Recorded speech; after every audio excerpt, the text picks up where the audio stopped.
बिस्मिल्लाहिर्रहमानिर्रहीम। मैं बात कर रहा हूँ लॉ कॉलेज ऑफ अकाउंटेंसी से कैसर फरूक, एचओडी ऑफ मैथमेटिक्स।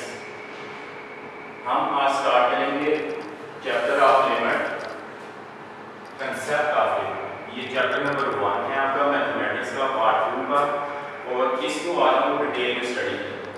और डिटेल में स्टडी करने से पहले हमें जो है वो लिमिट के कंसेप्ट पता होना चाहिए कि ये लिमिट क्यों हमें वो ज़रूरत आई और इसकी डेफिनेशन क्या है और ये किस जगह पे हम इसको अप्लाई करते हैं। ओके, अब यहाँ पहले आपने स्टार्ट में ये चीज़ देखनी है कि लिमिट की डेफिनेशन क्या है। अब लिमिट की डेफिनेशन है अप्रोचिंग, यानी एक चीज़ अप्रोच करनी है बट नॉट अचीविंग। कि एक चीज़ अप्रोच कर रही है लेकिन उसको अचीव नहीं कर रही, ये आपकी लिमिट की डेफिनेशन है। इजी सी लिमिट है कि क्या है, अप्रोचिंग। अप्रोचिंग का मतलब क्या होता है कि एक चीज अप्रोच कर रही है, एग्जैक्टली इक्वल नहीं है बट नॉट अचीविंग, यानी उसको अचीव नहीं किया जा सकता, उसके वो नजदीक तरीन वैल्यू है आपके पास। इसको हम क्या कहते हैं, लिमिट बोलते हैं। अब देखिए लिमिट के सॉल्यूशन के मेथड हैं आपके पास। अब हम इसमें स्टडी करेंगे मेथड टू लिमिट्स। पहला इसमें मेथड आ जाता है डायरेक्ट, इसमें सब्स्टिट्यूशन जो हम करते हैं, जो इसकी वो डायरेक्ट सब्स्टिट्यूशन है, उसमें आप देखिए कि हमें देखना है कि कौन से ऐसे क्वेश्चन है कि जिसमें हम लिमिट को डायरेक्ट सब्स्टिट्यूट कर सकते हैं, यानी उसकी सब्स्टिट्यूशन हम डायरेक्ट कर सकते हैं। अब देखिए उसके लिए हमें ये देखना है कि जो हमारे पास लिमिट के एक्सप्रेशन है जिनमें अगर हम लिमिट को यूज करते हैं और हमारे पास जो आंसर है वो अनडिफाइंड नहीं आता, यानी अगर आप उसमें वो लिमिट को यूज करते हैं तो जो आंसर है आपके पास वो इनफाइनाइट आंसर आता है। तो ऐसे क्वेश्चन में हम क्या करते हैं कि वो डायरेक्ट उसमें वो लिमिट हम क्या करते हैं, वो यूज कर लेते हैं। ओके, अब जैसे मैं एग्जांपल देता हूं, यहां इसकी अगर आप डेफिनेशन भी देखें तो डेफिनेशन इसकी ये है कि इट इज वो यूज, ये हम ये मेथड हमने उस टाइम यूज करना है when limit is not indeterminate form, यानी हम किसी भी क्वेश्चन में वो लिमिट, ये डायरेक्ट लिमिट उस टाइम यूज कर सकते हैं कि जब आपके पास जो क्वेश्चन है, जो उसका आंसर है, अगर हम उसमें लिमिट को अप्लाई करते हैं तो आंसर आपके पास वो डिफाइंड है, आंसर है जो अनडिफाइंड ना आए। अब जैसे सपोज करें एग्जांपल में लेते हो sin ऑफ x है आपके पास और लिमिट इसको अप्रोच करिए 90 डिग्री y/2। अब यहां पे अगर आप देखते हैं कि अगर हम यहां पे इस लिमिट को यूज करते हैं x की जगह, आप x की जगह 90 यूज करें तो आंसर क्या आएगा, 1 इज टू डिफाइन।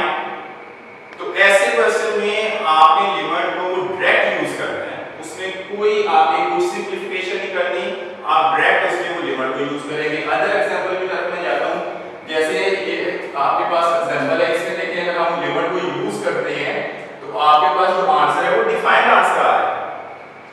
अगर सपोज करें आप इसमें लिमिट को अप्लाई करते हैं और आंसर आपके पास अनडिफाइंड आ रहा है, अनडिटरमाइंड आ रहा है, तो देन आपने डिफरेंट किस्म की टेक्निक्स को यूज करना है, जो आगे जाके हम आपसे डिस्कस करेंगे।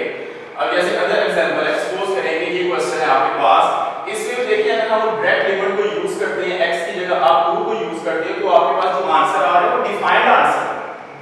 तो ऐसे क्वेश्चन जिनमें अगर आप लिमिट को यूज करते हैं और आपके पास जो आंसर है वो डिफाइंड आए, तो आप उसमें वो डायरेक्ट लिमिट को यूज कर सकते हैं। अदरवाइज आप अगर सपोज करें कि आपके पास जो आंसर है वो अनडिटरमाइंड है, किसी भी क्वेश्चन में अगर आप लिमिट को यूज करते हैं, अब देखिए अनडिटरमाइंड कैसे हो सकता है, अगर आप उसमें लिमिट यूज करते हैं तो आपके पास वो 0/0 फॉर्म आ सकती है, फिर ∞/∞ फॉर्म आ सकती है, फिर आपके पास इंफिनिटी की पावर 0 आ सकती है आपके पास, फिर ऐसे इंफिनिटी माइनस इंफिनिटी आ सकती है आपके पास, फिर इंफिनिटी को प्लस इंफिनिटी आ सकती है। अब इसमें अगर आप देखें तो इसका जो अदर मेथड आपके पास है अनडिटरमाइंड। अब हमने इसमें डिस्कस करना है कि जो आपके पास लिमिट्स होंगी वो कैसे होंगे। उसमें अब देखिए फैक्टराइजेशन हो सकती है, रैशनलाइजेशन हो सकती है, और इसमें ट्रिग्नोमेट्रिक फंक्शंस भी आएंगे आपके पास। यहां पे अब हम पहले डिस्कस करते हैं अलजेब्रिक एक्सप्रेशन। अलजेब्रिक एक्सप्रेशन में आपको ये चीज देखनी है कि अब देखें अगर सपोज करें मैं यहां पे लिमिट अप्लाई करता हूं, यहां पे मैं लिमिट अप्लाई करूं, ये न्यूमरेटर में लिमिट अप्लाई की तो क्या आ गया 0, ओवर में लिमिट अप्लाई की तो क्या आ गया हमारे पास 0 आ गया। अब यहां पे अगर आप देखें तो ये आपके पास आ गई 0/0 फॉर्म, हमेशा याद रखना है कि जब भी आपके पास अलजेब्रिक एक्सप्रेशन में 0/0 फॉर्म इट्स मीन कि अनडिटरमाइंड फॉर्म आपने इसको डिटरमाइन की तरफ लेके जाना।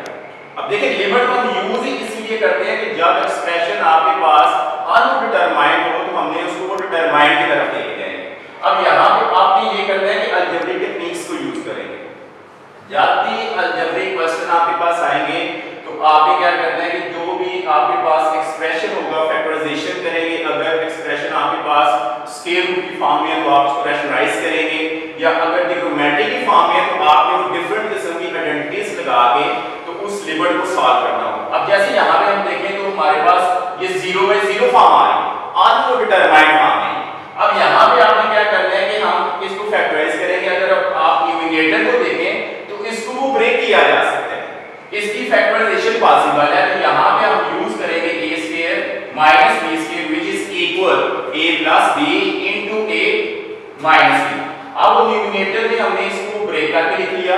ऐसे हमने क्या किया कि वो डिनोमिनेटर में x को कॉमन निकाला, x को कॉमन निकाला तो ये x माइनस 1 कैंसिल हो गया, x माइनस 1 से जो रिमेनिंग चीज है उसमें आपने क्या करना है वो लिमिट मल्टीप्लाई करना है। तो आप देखिए इसका जो आंसर आपके पास क्या आ गया 2 और 2 इज वो डिटरमाइंड है। यहां स्टार्ट में अगर आप देखें तो जो आपके पास लिमिट थी अनडिटरमाइंड थी। जैसे आपने सॉल्यूशन किया अलजेब्रिक टेक्निक्स को यूज किया तो आपके पास 2 एक आंसर आ गया, 2 इज वो डिटरमाइंड है। अदर एग्जांपल मैं इसकी देता हूं। अगर सपोज करें कि आपके पास जो लिमिट है जो एक्सप्रेशन है आपके पास अगर उसके रूट फॉर्म में आ जाए, अगर आपके पास वो लिमिट जो एक्सप्रेशन है वो स्क्वायर रूट फॉर्म में आए तो फर्स्ट की आपने क्या करना है कि हमेशा उसको स्क्वायर रूट वाली वैल्यू से रैशनलाइज करेंगे, चाहे स्क्वायर रूट को न्यूमरेटर में हो या वो डिनोमिनेटर आप उसको रैशनलाइज करेंगे। अब यहां पे अगर आप देखें तो स्क्वायर रूट वाली वैल्यू को न्यूमरेटर में तो न्यूमरेटर वाली वैल्यू से आपने उसको रैशनलाइज कर देना है। इट मीन कि आप उसको न्यूमरेटर से मल्टीप्लाई भी कर देंगे और डिवाइड भी कर देंगे और तब्दील साइन करके करेंगे, ठीक है ओके। अब वो न्यूमरेटर में देखें एक ऐड हो रहा है दूसरा माइनस हो रहा है, ये न्यूमरेटर किसके इक्वल आपके पास आ जाएगा a square minus b square के इक्वल। अब यहां पे अगर आप देखें तो ये स्क्वायर स्क्वायर रूट से कैंसिल हो जाएगा तो आपके पास ये एक्सप्रेशन आ गया। इसकी कैंसिलेशन करेंगे आप। ये कैंसिलेशन करने के बाद आपने क्या करना है कि यहां पे x की लिमिट लगाएंगे। x की जगह हमने 2 को रिप्लेस किया, ऐड कर दिया तो ये आपके पास ये एक को डिटरमाइंड वैल्यू आ गई। अब देखिए स्टार्ट में अगर आप लिमिट लगा रहे हैं तो यहां पे भी 0/0 फॉर्म थी और एंड में देखने आपके पास आंसर क्या आ गया 1/2 square root 2 is our determined value, okay.